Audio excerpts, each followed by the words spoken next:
Allons visiter aujourd'hui une société de location de matériel de cinéma. Machinerie, lumière, caméra, camion. Allons voir Didier Diaz. Oui. Salut Didier. Bonjour Vincent, en forme? Ouais. Ça va bien. Alors je suis venu avec Ciné Astuce pour visiter tes locaux, mais avant tout, c'est quoi Transpalux? On va faire un tout petit peu d'historique. Débuté en 1950, qui a été créé par mon père, que j'ai récupéré en 1970. Transpalux, la lumière, historique. Transpacam, la caméra. Transpagrip, tout ce qui est machinerie et camion. Et les studios de Saint-Ouen, les studios de Brie-sur-Marne qu'on vient de reprendre il y a quelques temps. Il y a quelque chose que les gens ne savent pas, c'est que tu as quand même aidé beaucoup de monde. Bien sûr, parce que de toute façon, c'est un métier passionnant si on l'aime, si on aime le cinéma. On a rencontré beaucoup de gens qui sont devenus des gens importants, Benex, Besson, etc., etc. Et on est toujours à l'écoute d'un court-métrage qui arrive, on est toujours à l'écoute d'un nouveau projet. On va faire une petite visite, voir l'envers du décor. Vous allez voir, on y va ensemble. Je te suis. Donc là, on va voir la lumière en premier. On va voir la lumière, ouais. On est installé à Lyon, à Marseille, à Nice, à Angoulême et en Corse. Voilà, on est représenté dans toutes ces régions-là. D'accord, alors là, je découvre en même temps qu'on marche. Alors voilà, les océans de projecteurs, évidemment toutes les marques, toutes les sortes, toutes les puissances. On travaille en ce moment beaucoup sur les LED. Une grosse étude là-dessus, tout ça, toutes ces valises-là sont des valises à LED. Il y a encore du néon qui existe, qui tourne encore beaucoup. Il y a encore de l'incandescence, il y a encore du Kinoflow, toujours du néon. Je pense que l'avenir va vers les LED. On travaille aussi beaucoup sur les jeux de lumière. Là, c'est du matériel en préparation. Il y a un film qui revient de Tchéquie qui a déchargé ce matin. Alors, du matériel américain, du matériel allemand, du matériel italien, du matériel français aussi. D'accord. Tu es quand même une des personnes qui peut des fois donner des coups de main et en tout cas écouter des gens. Bien sûr, si c'est uniquement prestataire, être à un guichet avec une blouse et un crayon sur l'oreille, c'est pas très passionnant. Ce qui est intéressant, c'est de voir arriver des gens qui ont des envies, qui ont des ambitions, qui savent pas très bien comment faire, qui sont un peu étonnés des prix de location, et c'est de les accompagner, de les aider, au moins les mettre dans la bonne voie. On va voir une autre partie, on va voir la caméra, les camions. Les camions, ben voilà, on en a quelques-uns. Sur les 180 que nous avons, il y en a pas mal de stationnés ici, dans la rue. Des camions dans tous les sens, des camions. Régie, déco, lumière, caméra, machinerie. Donc en gros, sur un long métrage, il y a 7 à 8 camions pour tous les corps de métier.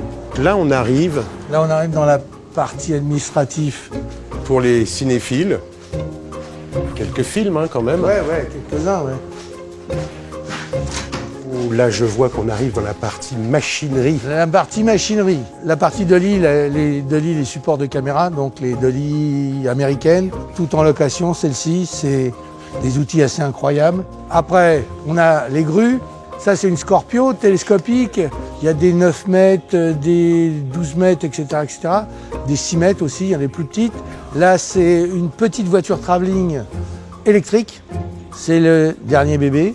Travelling. Donc tous les rails de travelling sont là. Le mec des travelling, parce qu'on ne se rend pas compte les soucis qu'on a pu avoir avec les travelling. C'est une course à l'armement, il faut qu'ils soient les plus légers possibles, les plus fiables possibles. Alors après, toutes ces pièces de travelling, les intermédiaires et tout ça, ça semble rien du tout, mais c'est très usiné. Hein. Je ne sais pas si vous voyez un tout petit peu, et tout ça, ça s'emboîte au millimètre, voilà. Et on ne sent aucune secousse, les travelling passent là-dessus comme si c'était sur de l'air. Il faut parler des outils, il faut tous les outils. Du STED, on peut faire plein de choses avec du STED, bien évidemment. On fera des choses avec des drones, bien évidemment. On fera des choses, mais le travelling, un mouvement de travelling de gens qui marchent, etc., etc., si on veut bien le faire, le travelling, c'est quand même encore un truc assez extraordinaire. C'est pour ça qu'il y a encore plein de travelling dans le monde entier. Donc là, on rentre dans le département caméra. Dans le monde de la caméra. Le monde des caméras, un peu plus ouaté que le monde de la lumière, parce que c'est un peu plus précis. Donc là, on a des salles d'essai avec les mires, etc., pour régler les objectifs, pour régler les caméras. D'accord, c'est-à-dire que quand on prépare un long métrage... On est forcément là et on vérifie tout. Quand ça part, l'assistant est sûr que la caméra est en parfait état. Voilà, là, les maîtres de cérémonie, Monsieur Piot, qui s'occupe de la technique des caméras. Donc si je veux faire un long métrage, un court métrage, une fois que j'ai vu avec Didier, j'arrive ici, Je commande une caméra avec les objectifs, la série. On me la prépare ici et je pars là-bas dans les petites cabines faire mes essais comme dans le temps. Tout à fait. D'ailleurs, on va voir 2-3 caméras. Ici, tout ça, c'est là où on stocke les caméras. Donc la plus utilisée probablement, c'est l'Alexa de chez Arri, avec sa petite sœur qui est celle-là, qui s'appelle donc l'Alexa Mini. Et puis l'autre marque américaine, celle-là, c'est Red. Ça, chez nous, ici, c'est à peu près 1/3 des films sont faits avec les Red et les 2/3 sont faits avec des Alexa.